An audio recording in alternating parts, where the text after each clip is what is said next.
Course का, वो है भारत में सामाजिक समस्याएं और विकास के मुद्दे। तो आपको अब इसमें भारत में सामाजिक जो समस्याएं हैं, विकास के जो मुद्दे हैं, उनके बारे में पढ़ना है। जिस तरह आपके बीए फर्स्ट सेमेस्टर में आपने पढ़ा introduction to basic concept of sociology, और उसकी भी मैंने पूरी 1 से लेकर 8 तक की यूनिट्स आपकी कंप्लीट कराई थी, पूरी क्लास आपकी कराई थी। और सेकेंड सेमेस्टर में हमने पढ़ा था आपका भारत में समाज संरचना, संगठन और परिवर्तन, इनके बारे में भी हमने पूरा डिटेल में पढ़ा, सभी टॉपिक पे चर्चाएं की, पूरी यूनिट्स कंप्लीट किया। और थर्ड सेमेस्टर में हमने आपका पढ़ा सामाजिक परिवर्तन और आंदोलन, कि सामाजिक जो परिवर्तन है वो क्या होता है, किस तरह होता है, और जो आंदोलन है सामाजिक, राष्ट्रीय, जो भी आंदोलन, सभी के बारे में हमने डिटेल में थर्ड सेमेस्टर में पढ़ा। तो ये सारी चीजें आपने थर्ड सेमेस्टर तक पढ़ ली, हमने सब कुछ पढ़ लिया, आपको पढ़ा दिया, और आप अच्छे से पास होकर अब अपने फोर्थ सेमेस्टर में आ चुके हैं। तो चलिए देखते हैं फोर्थ सेमेस्टर में आपको अब सोशियोलॉजी में क्या क्या चीजें पढ़नी है। सबसे पहली बात, टाइटल याद रखिएगा। आपके कोर्स का जो टाइटल है, भारत में सामाजिक समस्याएं जो है और जो भी विकास के मुद्दे हैं भारत के समाज में, उनके बारे में पढ़ना है। तो जैसा कि आपकी जो यूनिट नंबर 1 है उसमें आपको विचलन पढ़ना है। अब इसमें क्या पढ़ना है, विचलन की अवधारणा, यानी जो पूरा कॉन्सेप्ट है विचलन का, विचलन होता क्या है, कैसा क्या चीजें हैं, सारी पूरा उनका कॉन्सेप्ट पढ़ना है। फिर विचलन का अर्थ पढ़ना है कि ये होता क्या है, वास्तव में इसकी मीनिंग क्या है, और इसकी परिभाषा। देखिए हर चीज पर, हर टॉपिक पर अलग अलग विद्वानों ने अपने अपने अनुसार से अलग अलग परिभाषाएं दी हैं, अपने अलग अलग विचार प्रस्तुत किए हैं। तो उन परिभाषाओं के बारे में भी हम पढ़ेंगे, क्योंकि एग्जाम में जब आप इसके अर्थ और अवधारणा के साथ परिभाषाओं को लिखेंगे तो अच्छा इफेक्ट पड़ता है और एग्जामिनर आपको अच्छे मार्क्स भी देगा। और फिर देखिए यूनिट नंबर 1 में आपका जो दूसरा टॉपिक है वो है अपराध एवं किशोर अपराध। अपराध क्या होता है, किशोर अपराध क्या है, इनके बारे में पढ़ना है। सारी चीजें हम डिटेल में बहुत अच्छे से नोट्स के साथ आपको पढ़ाएंगे, इसलिए परेशानी की, घबराने की कोई जरूरत नहीं है। दूसरा इसी में सफेद पोश अपराध। सफेद पोश अपराध क्या है, किशोर अपराध, सफेद पोश अपराध, सभी अलग अलग तरह के हैं, तो इन सभी के बारे में भी चर्चा करेंगे। तो ये हो गया आपका यूनिट नंबर 1। आ जाइए यूनिट नंबर 2 में। यूनिट नंबर 2 है सार्वजनिक जीवन में भ्रष्टाचार। जो कि सार्वजनिक जीवन है उसमें किस तरह से भ्रष्टाचार है, कैसे भ्रष्टाचार फैला हुआ है, इनके बारे में पूरी चर्चा करनी है डिटेल में यूनिट नंबर 2 के अंदर, जिसमें जो साइबर अपराध होता है उसके बारे में, नशाखोरी के बारे में। देखिए सारी चीजें समाज के अंदर की हैं, जो समाज में हो रही हैं। साइबर जो होता है उसमें किस तरह से अपराध होते हैं, जो नशाखोरी है वो किस तरह से मतलब अपराध है, किस तरह से भ्रष्टाचार है, या फिर किस तरह से गलत चीजें, इन सभी चीजों के बारे में पढ़ना है। अब देखिए तीसरा टॉपिक है आत्महत्या। तो आत्महत्या भी देखिए समाज में रहने वाले लोग सुसाइड कर लेते हैं, आत्महत्या कर लेते हैं, खुद को ही मार लेते हैं, तो ये भी एक तरह की सामाजिक समस्या है, तो इसके बारे में भी पढ़ना है। और फिर है आतंकवाद। तो ये भी एक तरह से सामाजिक समस्या है, तो आतंकवाद के बारे में भी पढ़ना है। तो यूनिट नंबर 2 में भी ये जो साइबर अपराध, नशाखोरी, आत्महत्या, आतंकवाद, ये सभी जो सामाजिक अलग अलग तरह की समस्याएं हैं, प्रॉब्लम्स हैं, इनके बारे में पढ़ना है। अब आ जाते हैं यूनिट नंबर 3 में। यूनिट नंबर 3 है आपका संरचनात्मक समस्याएं। समाज की जो संरचनात्मक समस्या है उनके बारे में। अब देखिए जिसके अंदर आती है गरीबी। गरीबी एक समस्या है, तो गरीबी को कैसे कम किया जा सकता है ताकि ये समस्या न रहे, इसके बारे में। जाति असमानताएं। देखिए प्रत्येक समाज में एक जाति के लोग नहीं रहते, अलग अलग विभिन्न विभिन्न जाति के लोग रहते हैं, जिसके कारण जातिवाद, सांप्रदायिकता, ये सारी चीजें फैलती हैं। और ये सारी चीजें हम पहले आपके सोशियोलॉजी में पढ़ चुके हैं, आपके इससे पहले सब सेमेस्टर्स में। तो सारी चीजें हम डिटेल में पढ़ते हुए आए हैं, तो इसलिए आपको ये सारी चीजें समझने में परेशानी नहीं होनी चाहिए, क्योंकि सारे एक सीक्वेंस में एक एक चीजें आपकी आगे बढ़ रही हैं अलग सेमेस्टर में।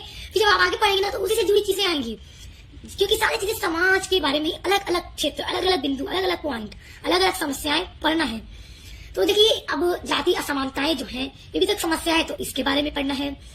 उसके बाद देखिए अब कैसी समस्याएं हैं, धार्मिक समस्याएं, धार्मिक, जातीय, क्षेत्रीय, अल्पसंख्यक, पिछड़ा वर्ग, दलित, इन सभी समस्याओं के बारे में, यानी इस तरह की जितनी भी ऐसी समस्याएं हैं इनको पढ़ना है यूनिट नंबर 3 के अंदर। तो एक एक टॉपिक को बहुत अच्छे से पढ़ेंगे, समझेंगे, आपको नोट्स भी प्रोवाइड करूंगी, जो नोट्स आपके एग्जाम में आपकी हेल्प करेंगे। और मॉडल पेपर की वीडियोस भी अपलोड करूंगी जब आपका एग्जाम स्टार्ट होने वाला रहेगा, तो लगातार मॉडल पेपर अपलोड करूंगी, बताऊंगी आपको कौन कौन से क्वेश्चन इंपॉर्टेंट है, किस तरह से आपको उत्तर लिखना होगा, सारी चीजें आपको मेरे चैनल पर दी जाएंगी।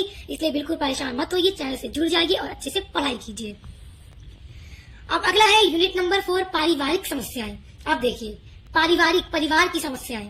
अब एक बार देखिए यूनिट नंबर 2 में सार्वजनिक जीवन में समस्याएं होती हैं, और उसके बाद जो संरचनात्मक समस्याओं के अंदर क्या आ गया, गरीबी, जाति समस्याएं, जाति असमानताएं, धार्मिक समस्याएं, अल्पसंख्यक, पिछड़ा वर्ग, ये सारी समस्याएं हैं। अब यूनिट नंबर 4 में पारिवारिक यानी कि जो फैमिली प्रॉब्लम्स हैं उनके बारे में, ये सारी समस्याएं यूनिट नंबर 4 के अंदर पढ़नी है। ये सभी समाज की सभी अलग अलग समस्याएं हैं। तो दहेज, देखिए दहेज हर कोई देता है, लेता है, मांगा भी जाता है मुंह खोल के। कुछ लोग एकदम डिमांड करते हैं कि ये चीजें चाहिए तभी शादी हो सकती है। तो ये भी क्या है कि मतलब लड़की वालों पे बहुत डाला जाता है जबरदस्ती कि ये चीजें दो। तो क्या है कि अगर जिस इंसान की इतनी औकात नहीं है मतलब वो नहीं दे सकता, उसके घर में अगर समस्याएं हैं, गरीब है, तो वो कहाँ से देंगे। तो ये भी एक तरह की पारिवारिक समस्या है जो समाज में देखने को मिलती है। तो इसके बारे में पढ़ना है कि आखिर ऐसा क्यों है, इस पर किस तरह से रोक लगाई जा सकती है, सारी चीजों के बारे में डिटेल में पढ़ना है। फिर घरेलू हिंसा के बारे में पढ़ना है, जो घरेलू लोगों की प्रॉब्लम्स होती है उन सभी चीजों के बारे में पढ़ना है। तीसरा है तलाक। देखिए तलाक भी एक पारिवारिक समस्या है कि तलाक भी लोग दे देते हैं, तलाक हो जाता है लोगों का। तो ये भी एक समस्या ही है, जब कोई बात पड़ती है तभी तलाक होता है, डिवोर्स होता है लोगों का।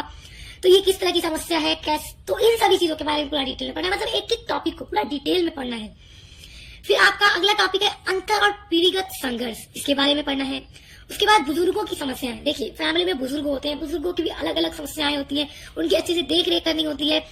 तो उनकी अच्छे से देख रेख करनी होती है, उनका जो भी जरूरतें हैं उनको पूरा करना होता है। अगर नहीं होगी तो जाहिर सी बात है बूढ़े जो लोग होंगे परेशान होंगे, उदास होंगे। मतलब ये भी एक समस्या है कि कुछ लोग होते हैं जो बुजुर्ग को देखना ही नहीं चाहते, अपने घर में रखना ही नहीं चाहते, और कुछ लोग बहुत अच्छे से भी रखते हैं, इज्जत से रखते हैं। तो हर तरह के लोग दुनिया में है, ऐसा नहीं है कि हर कोई एक जैसा ही होता है, हर तरह के लोग अच्छे भी हैं बुरे भी हैं।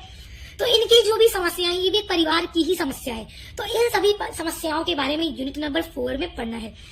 तो इस तरह से आपके यूनिट नंबर 1, 2, 3 एंड 4 में आपको समस्या, जितनी भी तरह की समाज के अंदर जितनी भी तरह की समस्याएं पाई जाती हैं, जो भी समस्याएं हैं सभी के बारे में, उनको किस तरह से रोका जा सकता है या फिर क्या उसके प्रभाव है, सभी चीजों के बारे में यूनिट नंबर 4 तक आपको पूरा डिटेल में पढ़ना है और हम सब कुछ पढ़ेंगे। आपके लिए यूनिट वाइज वीडियोस अपलोड करूंगी, तो आप पढ़ते रहिए। अब यहाँ से ध्यान दीजिए, पहले समझिए इसको। जैसा कि अभी मैंने आपको वीडियो के स्टार्ट में बताया था कि आपके 4th सेमेस्टर में जो आपका समाज शास्त्र है उसका जो टाइटल है वो है भारत में सामाजिक समस्याएं और विकास के मुद्दे। यानी आपके टाइटल में ध्यान दीजिए, 2 चीजें आपको पढ़नी है।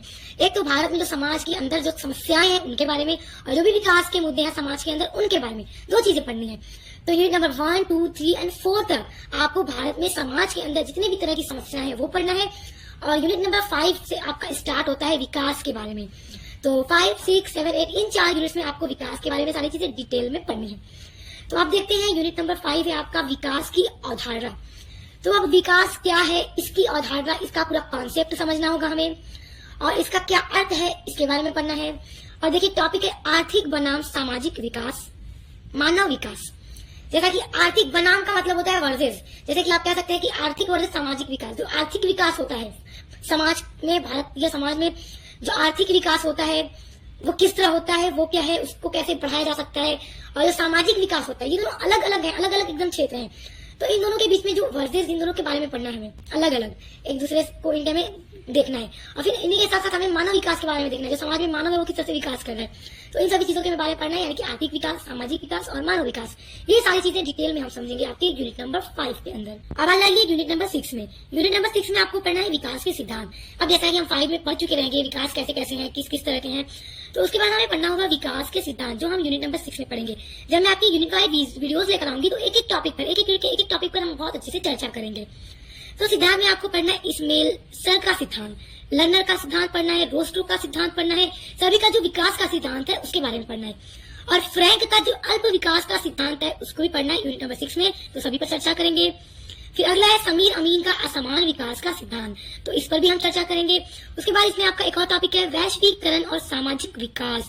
तो जब हम आपकी यूनिट्स को पढ़ेंगे तो यूनिट नंबर 6 में ये जो टॉपिक आपका है इस पर भी बहुत अच्छे से हम चर्चा करेंगे, एक एक टॉपिक को बहुत अच्छे से पढ़ेंगे। तो मेरे प्यारे स्टूडेंट्स बिल्कुल भी मत घबराइए, बस चैनल से जुड़ जाइए। मेरे चैनल पर आपके बीए के सभी सब्जेक्ट के पढ़ाई कराई जाती है, चाहे कोई भी सेमेस्टर हो, हर सेमेस्टर की पढ़ाई मेरे चैनल पर कराई जाती है। तो आई होप यूनिट नंबर 6 तक आप समझ गए कि आपको क्या क्या चीजें पढ़नी है। अब आ जाते हैं आपके यूनिट नंबर 7 में। यूनिट नंबर 7 में आपको पढ़ना है विकास के मुद्दे। तो विकास के मुद्दे में हमें क्या पढ़ना है, पहला टॉपिक है कृषि संकट, कृषि के संकट, ये सारी चीजें पढ़नी है। मानव संसाधन विकास और कुशल बेरोजगारी, ये सभी जो टॉपिक है मानव संसाधन विकास और कुशल बेरोजगारी, इनके बारे में हमें पढ़ना है पूरा डिटेल में यूनिट नंबर 7 के अंदर। तो सभी पे चर्चा होगी आगे। अब आ जाते हैं आपकी यूनिट नंबर 8 एंड आपकी लास्ट यूनिट पर, जो है पारिस्थितिकी और विकास। बहुत इंपॉर्टेंट यूनिट है, देखिए एग्जाम में यहाँ से प्रश्न आपका जरूर आएगा। विकास और विस्थापन, ये पढ़ना है, फर्स्ट टॉपिक ही आपका है। सेकेंड है आपका पुनर्वास और पुनर्स्थापन, ये पढ़ना है। ये देखिए नीति है, पुनर्वास और पुनर्स्थापन नीति, इनके बारे में पढ़ना है। उसके बाद सतत विकास के बारे में पढ़ना है। और फिर ग्लोबल वार्मिंग व जलवायु परिवर्तन, ये सभी टॉपिक हैं आपके यूनिट नंबर 8 के। तो देखिए ये रहा आपका 4 सेमेस्टर सोशियोलॉजी यानी बीए 4 सेमेस्टर सोशियोलॉजी का आपका सिलेबस। तो ये नया सिलेबस है आपका एनईपी 2020 के अकॉर्डिंग, जिसमें 8 यूनिट्स हैं और 8 यूनिट्स के अंदर क्या क्या टॉपिक आपको पढ़ना है सब मैंने आपको बता दिया।